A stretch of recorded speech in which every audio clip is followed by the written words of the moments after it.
Buenas, tudo bem com vocês?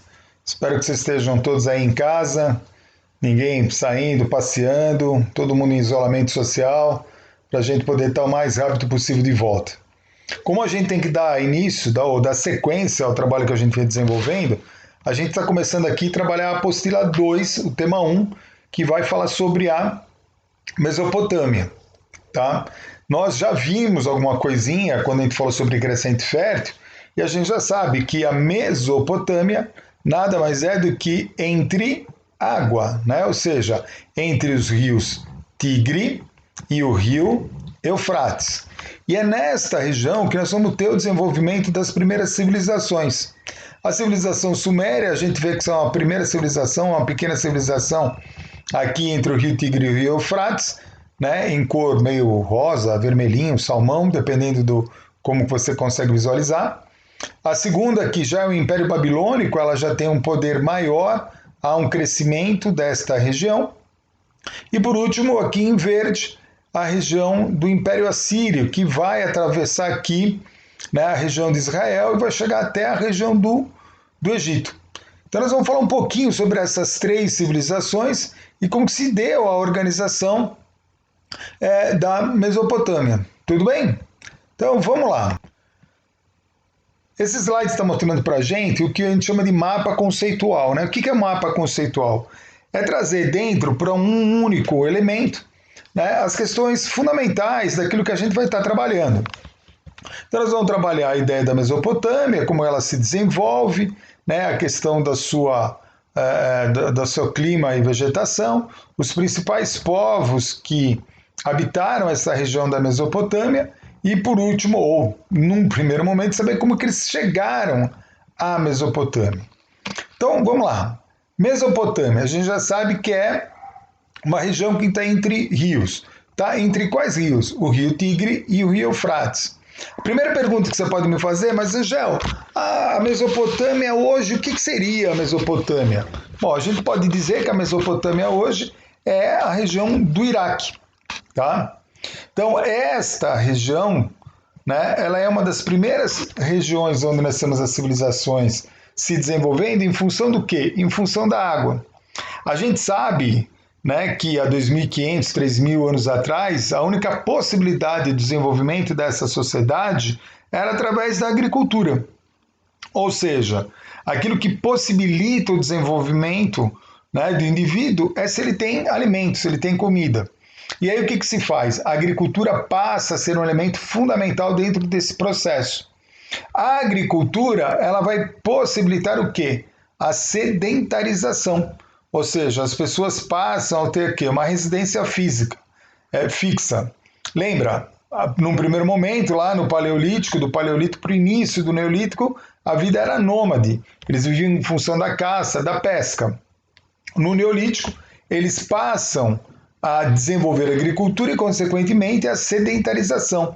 Eles vão ter uma região fixa. Como a gente viu lá, a primeira civilização são os sumérios, que vão se fixar na região entre o rio Tigre e o Eufrates. Isso acabou gerando o quê? Agrupamentos humanos que vai dar o início a essas primeiras civilizações. A possibilidade do rio Tigre e Eufrates serem elementos para o desenvolvimento da agricultura está diretamente ligada à irrigação. A gente vai ver que os sumérios foram os primeiros povos a criar canais de irrigação, possibilitando o desenvolvimento da agricultura. Bom, muito bem, eu tive o desenvolvimento da agricultura, essas civilizações se desenvolvem, mas isso também vai me gerar uma outra possibilidade, que é o quê? O desenvolvimento do comércio, vias de transporte. Então, a partir do momento que eu tenho a produção agrícola e tenho um desenvolvimento comercial, né, automaticamente eu tenho o crescimento dessa sociedade, dessas civilizações. A gente só não pode esquecer que esse processo não aconteceu num tempo que nós estamos falando aqui, 10 minutos, 15, 20 minutos. Né? Esse é um processo longo, né, que vem lá de 3.000 a.C., 3.500 a.C., 4.000 a.C., e ele vem lentamente se desenvolvendo. Tá bom? Muito bem, esta região da Mesopotâmia tinha uma vegetação pobre e um clima quente e seco. Há uma coisa muito importante, nós vamos falar sobre 4, 5 povos aqui. Esta região da Mesopotâmia, ela é uma região de fácil acesso. Né? O que significa de fácil acesso? Né? Você não tem dentro desta região, por exemplo, desertos que criem obstruções, cordilheiras, né? Montes. Então isso vai fazer com que os povos, os sumérios, acádios, amoritas, assírios e caldeus, eles se sobreponham um sobre outro povo. Quando a gente for falar do Egito, a gente vai perceber que no Egito isso não ocorre. Né? O Egito ele vai estar cercado por desertos, o que vai gerar uma maior dificuldade para quê? Para que houvesse a invasão de outros povos. Por isso que a gente pega, né, e hoje você fala assim, nossa, o Egito tem tanta coisa, tem as pirâmides, tem esfinges, né, tem o Vale dos Faraós, e a Mesopotâmia. A gente tem muito pouco de ruína, por quê? Porque muitos povos se sobrepuseram a outros povos e acabaram, né, por destruir, né, palácios, zigurates, né, não deixando vestígios, ou muitos vestígios, temos vestígios, mas não tantos vestígios como no Egito. Tá bom? Então vamos falar aqui um pouquinho sobre estes povos aqui. Vamos começando falando sobre os sumérios. Os sumérios, eles na verdade, a gente não tem uma noção muito exata de como que eles chegaram nessa região.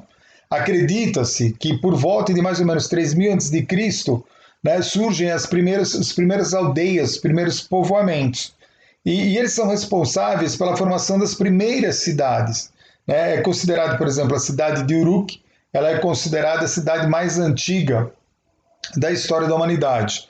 Né? E a gente nunca pode esquecer que nós estamos falando de hoje, né? 2020. Pode ser que daqui a 100 anos, 200, 400, 500 anos, arqueólogos, paleontólogos acabam por encontrar outros vestígios, encontrando outras regiões onde as cidades ou as aldeias são mais antigas. Mas hoje, neste exato momento, a cidade de Uruk é considerada a cidade mais antiga do mundo mesopotâmio. Outras cidades surgiram? Sim, né? Lagash, Kish, né? Eridu. Essas cidades vão acabar formando, né, o que nós vimos até posso trazer aqui para vocês, neste mapa anterior, esta região, né, dos sumérios. Tá bom? Uma outra coisa importante, um legado importante que os sumérios deixaram para a gente foi a escrita. Os sumérios, as primeiras observações, as primeiras argilas, pedras com escrita cuneiformes, datam do período do povo sumério. Então, isso foi muito importante. Aí você fala, mas Angel, para que eles utilizavam essa escrita cuneiforme? Olha, no primeiro momento, eles utilizavam simplesmente para a relação de compra e venda, né? De relação de contabilidade, saber quanto que eu tenho, quanto que eu devo, quanto que eu tinha que receber, quanto que vale a mercadoria que eu estou vendendo, fundamentalmente em relações comerciais. Com o passar do tempo, eles acabaram utilizando essa escrita cuneiforme, né, na verdade, para declarações reais, ou seja, documentos da nobreza, né, vão ser utilizados em elaboração de contratos, vão ser elaborados na questão de poemas e em contar o próprio cotidiano. Muito bem? Até aí tranquilo? Em relação aos acádios, na verdade, o que nós temos? Os acádios vão se suplantar aos sumérios. Os sumérios chegam a um período que nós falamos de decadência, e aí por volta de mais ou menos 2300 a.C., um novo povo, uma nova civilização, acaba por tomar essa região, que são os acádios. Os acádios vão se utilizar muito de tudo que os sumérios criaram, principalmente a escrita cuneiforme. E eles vão desenvolver questões importantes na questão da matemática. Né? Então, por exemplo, uma coisa muito importante que eles desenvolveram foi a criação do calendário lunar. E aí tem uma coisa muito legal, que é a observação do homem. Né? A gente sempre fala que o homem está em constante transformação em função das observações que ele faz.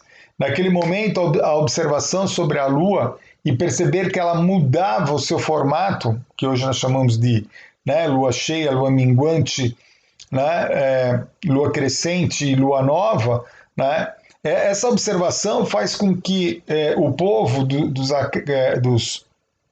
dos acádios, eles acabem por perceber que a cada 7 dias há uma mudança nesta lua, né? E mais, que a mudança da lua traz também a mudança, né, de elementos ligados à natureza. Então eles vão utilizar um calendário lunar, eles sabem a partir das mudanças das fases da lua, o momento do plantio, o momento da colheita, que tipo de produto se adequa a este momento, né? E assim sucessivamente. Bom, com a saída dos acádios, nós temos a entrada dos amoritas, mas os amoritas a gente não tem muita importância. A partir, né, dos amoritas, nós vamos pular para os assírios. Os assírios, sim, os assírios foram extremamente guerreiros, né? Os assírios vão dominar boa parte de toda a região da Mesopotâmia, vão atravessar em relação à região de Israel e vão chegar ao Egito, né? E eles vão acabar sendo importantes no que se dá o que a gente pode chamar de desenvolvimento militar. Eles vão trazer novas armas, eles vão utilizar novas formas de guerras e isso vai acabar gerando um processo de desenvolvimento da expansão territorial dos assírios. E por último nós vamos falar do Império Babilônico, né? Ou dos caldeus. Na verdade, o Império Babilônico ele vai ser dividido em 2 grandes momentos. A gente tem o primeiro Império Babilônico, e nesse primeiro Império Babilônico, a figura mais importante é a figura de Hammurabi, né? Esse primeiro Império Babilônico ele gira em torno aí de por volta de 1800 ou 1900 a 1700, 1600 a.C. E Hammurabi, que foi, né, um imperador desta região entre o ano de 1792 e 1750, ele acabou não só gerando grandes transformações, gerando um processo de desenvolvimento muito grande nesta região, mas o mais importante que ele criou foi o quê? O Código de Hammurabi, que é o primeiro código de conduta de leis criadas no Antigo Oriente, né? E qual é a principal característica do Código de Hammurabi? Vocês já ouviram falar em olho por olho, dente por dente? Né? Ou seja, aquilo que eu faço a alguém, eu vou receber em troca na mesma moeda. Né? E o Código de Hammurabi ele vai trabalhar em todas as áreas. Ele vai trabalhar nas questões familiares, ele vai trabalhar nas questões da relação entre camponeses e nobreza, ele vai trabalhar nas relações de contratos comerciais. Eu, inclusive, um dos trabalhinhos que eu vou pedir para vocês já para a próxima semana é o quê? Fazer uma pesquisa e buscar para mim 4, 5 artigos do Código de Hammurabi. E vou já lançar uma pergunta. Será que o Código de Hammurabi ele funcionaria hoje em dia? Né? Angel, me dá um exemplo. Cara, se alguém entrou na sua casa e fez algum mal à sua família, você teria o direito de fazer o mesmo mal a esta pessoa que invadiu sua casa? Né? Se alguém matou algum ente querido teu, você teria o direito de matar esse ente querido também?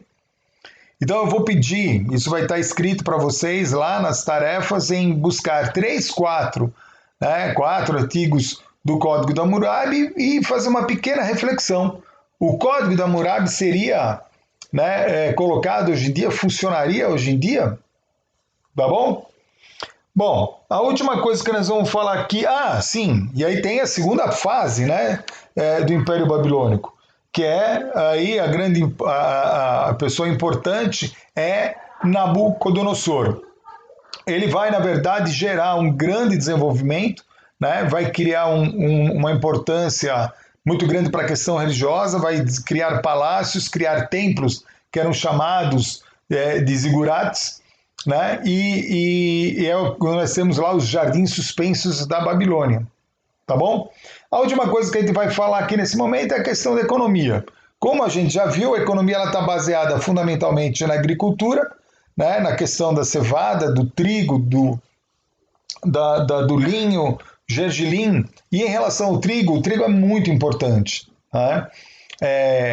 quando a gente tiver numa aula presencial, eu vou contar para vocês a história do trigo, como ele foi importante no desenvolvimento de todas as sociedades e no desenvolvimento do ser humano, né? Hoje em dia, por exemplo, que nós estamos vivendo um momento de pandemia, né? E graças a Deus não há falta de alimentos, mas se essa pandemia levasse por algum motivo à falta de alimentos e a gente não tivesse o que comer, né? O alimento básico para manter um ser humano vivo era o pão, né? Então, o pão que vem do trigo, ele é fundamental e foi fundamental ao longo de toda a história da humanidade.